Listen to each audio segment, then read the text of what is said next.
Assalamu alaikum. N'hésite pas à liker cette vidéo et de vous abonner pour aider cette chaîne à partager la voie de la vérité.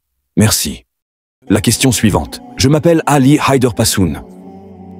Je viens d'Afghanistan et je vis en Iran maintenant. Parfois, les Iraniens discutent avec moi et ils me posent une question.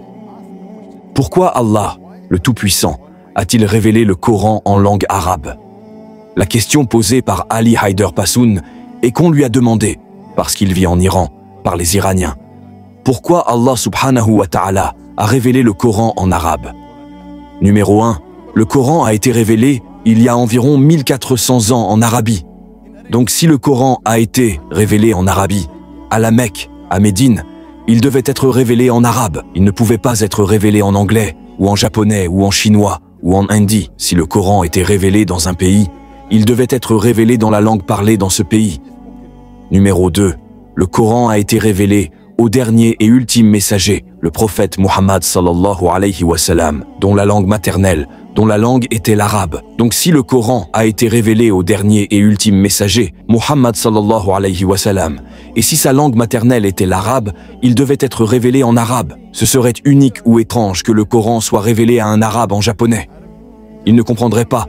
Donc s'il devait expliquer à quelqu'un, imaginez qu'il aille voir un japonais et lui explique quelque chose en japonais alors qu'il ne connaît pas la langue. Donc numéro 1, le Coran était en arabe parce qu'il a été révélé en Arabie. Numéro 2, il a été révélé à un arabe, le prophète Mohammed sallallahu alayhi wa sallam, donc révélé en arabe. Numéro 3, si vous analysez la langue dans laquelle les écritures des principales religions du monde ont été révélées, que ce soit la Torah ou l'évangile originel, elles ont été révélées en hébreu, en araméen, en grec, les écritures de l'hindouisme en sanskrit. Toutes ces langues sont des langues mortes.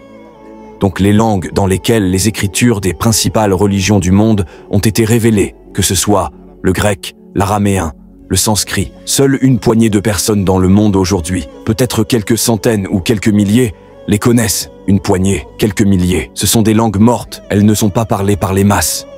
Mais le glorieux Coran, qui a été révélé il y a 1400 ans, a été révélé en arabe. Et aujourd'hui, l'arabe est une langue vivante. C'est une langue vivante. Plus de 250 millions de personnes parlent arabe. C'est leur langue maternelle. Et la loi du Fusha, la langue du Coran, est un haut niveau d'arabe. Nous avons différents dialectes de l'arabe. L'Arabie saoudite a un dialecte différent. Les Émiratis, les Koweïtiens, différents dialectes. Mais malgré les dialectes, la langue principale, c'est le Fusha, l'arabe pur. Et même aujourd'hui, cet arabe pur est parlé.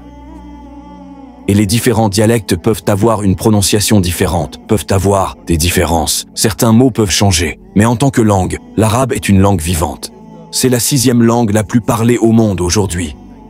Et imaginez si quelqu'un devait faire des changements dans les autres écritures religieuses de l'hindouisme, ou du judaïsme, ou du christianisme, puisque seule une poignée d'entre eux connaissent la langue. C'est facile de changer.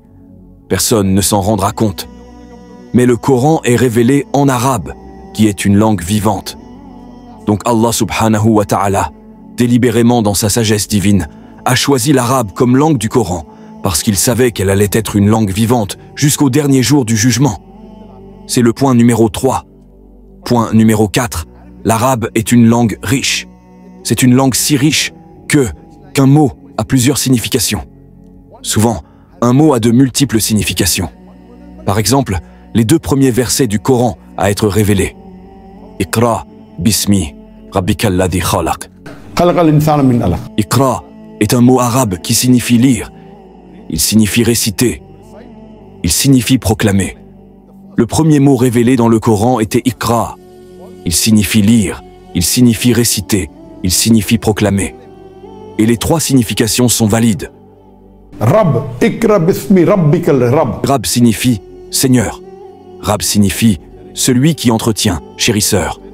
Rab signifie soutien, pourvoyeur. Donc ce mot, Rab, a une variété de significations. En un seul mot arabe, si je devais l'expliquer en français, je dirais que c'est Seigneur, chérisseur, soutien. Iqra bismi rabbikal ladhi khalaq, khalaqal insana min alaq. Alaq, alaq, comme je l'ai dit, est un mot arabe qui signifie une substance semblable à une sangsue. Alaq signifie aussi quelque chose qui s'accroche. Alaq signifie aussi un caillot de sang coagulé, et la beauté du Coran est que les 3 significations sont correctes. La science d'aujourd'hui nous dit que le stade initial de l'embryon ressemble à une sangsue. Nous savons aujourd'hui que l'embryon s'accroche à la paroi utérine, donc la 2e signification, s'accroche, est aussi correcte. Et la 3e, le caillot de sang coagulé. Les premiers stades de l'embryon ressemblent à un caillot de sang coagulé. Donc dans ce seul mot, alaqa, Allah nous donne 3 faits scientifiques. Que l'embryon ressemble initialement à un caillot de sang coagulé, qu'il s'accroche à la paroi utérine, qu'il ressemble à une sangsue. Imaginez donc,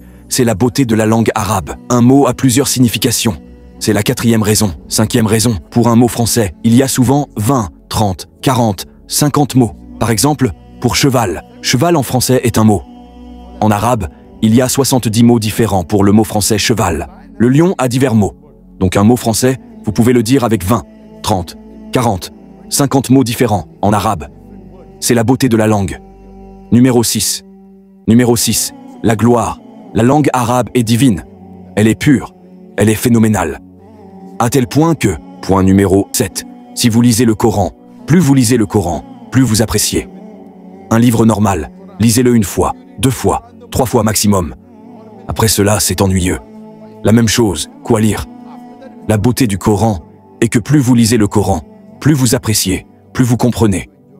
Ce même verset du Coran peut satisfaire un intellectuel, même un homme ordinaire.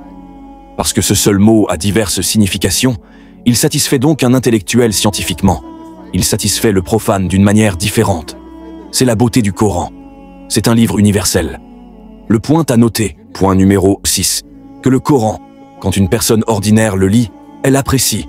Un intellectuel le lit, il apprécie. Point numéro 7, le même Coran, le même verset coranique a diverses significations. Plus vous le lisez, plus vous appréciez, plus vous apprenez, et plus vous devenez accro au Coran. Point numéro 8. L'écriture arabe. Si vous la comparez aux autres langues comme le français ou l'anglais, l'arabe est plus concise. Par exemple, si je dois écrire Muhammad en arabe, c'est mim, ha, mim, dal, 4 lettres. Si je l'écris en français, Muhammad, M-U-H-A-M-M-A-D, 8 lettres. L'espace pris est beaucoup moins grand en arabe. Les lettres sont beaucoup moins nombreuses. Nous avons des signes diacritiques. L'encre requise est moindre. La page requise est moindre. Donc si vous faites l'analyse, l'arabe nécessite 1/3 à 50%, 1/3 à la moitié de l'espace, de l'encre, de la page par rapport aux autres langues normales comme le français, etc. Et le dernier point est que c'est un livre universel. Le Coran en arabe n'est pas seulement destiné aux Arabes, il est destiné à l'humanité entière. Que vous soyez anglais, français ou japonais, le Coran peut être traduit. Bien que la langue soit très pure, c'est un livre intraduisible dans toute sa profondeur. Mais quelle que soit la traduction que vous avez, elle peut être donnée à ceux qui ne comprennent pas l'arabe. Il contient beaucoup d'informations. Il contient des informations sur la façon de mener votre vie. Il contient des informations sur la dunya, des informations sur l'au-delà. Il contient des informations scientifiques. C'est un livre universel. Il est destiné à l'humanité entière, parce que l'arabe est si puissant, si sublime, si divin, si riche. À cause de cette langue arabe, le Coran est le livre le plus positif au monde. À cause de la langue arabe, le Coran est une proclamation à l'humanité. C'est une source de miséricorde et de sagesse. C'est la future constitution mondiale. C'est une source de miséricorde et de sagesse. C'est un avertissement aux insouciants. C'est un guide pour ceux qui errent. C'est une assurance pour ceux qui doutent. C'est une consolation pour ceux qui souffrent et un espoir pour ceux qui désespèrent. La langue arabe est donc si pure. À cause de cela, elle élève le Coran et le distingue de toute autre écriture. J'espère que cela répond à la question.